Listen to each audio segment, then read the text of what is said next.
everybody. My name is Brie Doyle. I'm so excited to be with you today. I am a graduate of the school at AIT, and I'm very honored that I've been invited to present today on sort of the intersection of my interests around personal development in the coaching space and relationship management from a business perspective. And then also how we can use information from this session to improve our personal development in our relationships in life and our business, and also in how we're approaching our body work and our relationship. So, if we're thinking about level one is in that catabolic or that destructive energy range. And when we're thinking about level one energy, we're thinking about a core thought of having sort of, I think the victim terminology is not my preferred terminology, but it resonates with people, so we use it. I haven't thought of another great term for that thought, but that's sort of where we are. And really, the question that we can think about there is, why is this happening to me? What's the point? What's the point of trying anything? Everything I've tried has failed. We have a lot of apathy at this level. There's a lot of self-doubt and self-judgment when we're in this level. And often this level makes us feel like just exhausted and drained, and that we don't have any physical or mental energy to do very much. There's a lot of talk about, again, that self-doubt, that shame. We can have a lot of hate for ourselves. We can have a lot of hopelessness, anxiety, low self-esteem.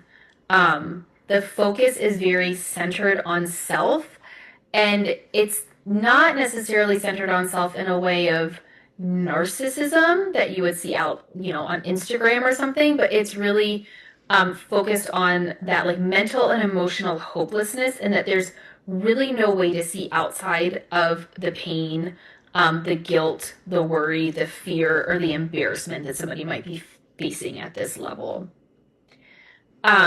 This, when we're, commonly talking sort of like, if we're thinking about somatic or nervous system regulation, a lot of times we talk about that with horses.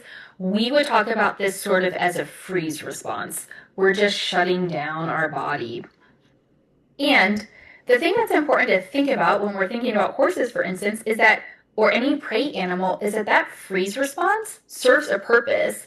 It helps to protect if an animal is being attacked or facing death by a predator. It helps protect. It actually can release those hormones in that moment to not feel anything, to numb out, so that the death process is biologically less painful.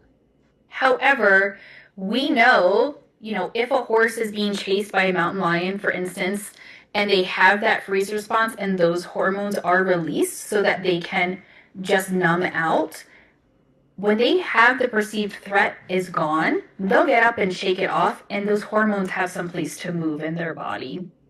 They don't hold on to it. But here, when we're chronically stuck in these freeze responses, it has a physical and a mental and an emotional detriment to ourselves. This core thought here is conflict. Our core feeling and emotion is anger. And the core action or result could be a result, like we're result oriented, but it could be results oriented with defiance in there. So when we're thinking about this, we can really think about this again in terms of fight or flight. We are focused on conflict. We are focused on resentment and anger, hatred, and blame. So if you're operating in this phase, or you're around somebody operating in this phase, a lot of it is I am right, you are wrong, I win, you lose, I hate you. There's no way we can ever come to terms on something. We just have to agree to disagree. If we're agreeing, there'll probably be some more anger in there. But that core action result is results oriented, but in a defiant way. So a lot of times it's like frustration or struggle. and antagonistic. So if we're results oriented, it's like, I'm going to show you that I'm right. I'm going to win this battle. And I did a lot of thinking about this when I was sort of introduced to these levels, and I really thought it's so interesting because so much of our culture is really, really set up to be focused on this level 2 energy. When we're in the workplace, we're fighting for a promotion, we're fighting for clients.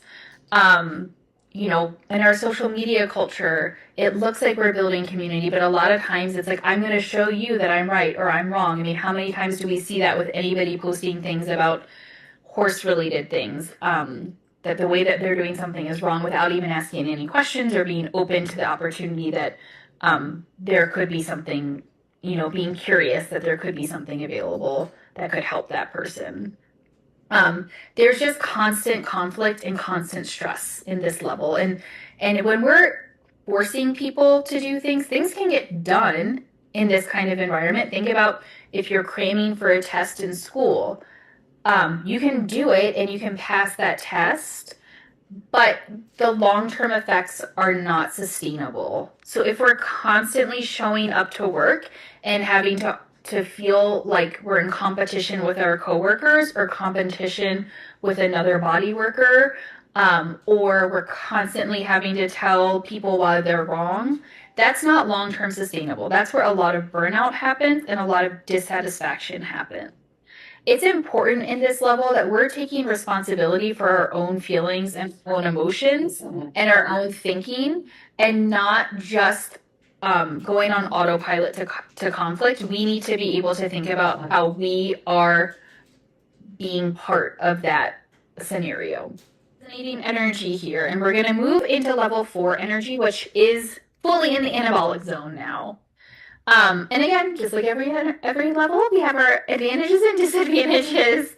And at this level, we're really thinking about this as a level of care, concern for others, compassion, and service. You see a lot of people that are in caretaking positions, caretaking industries, parents that have a lot of level 4 energy. It's a beautiful level to be in, like they all are.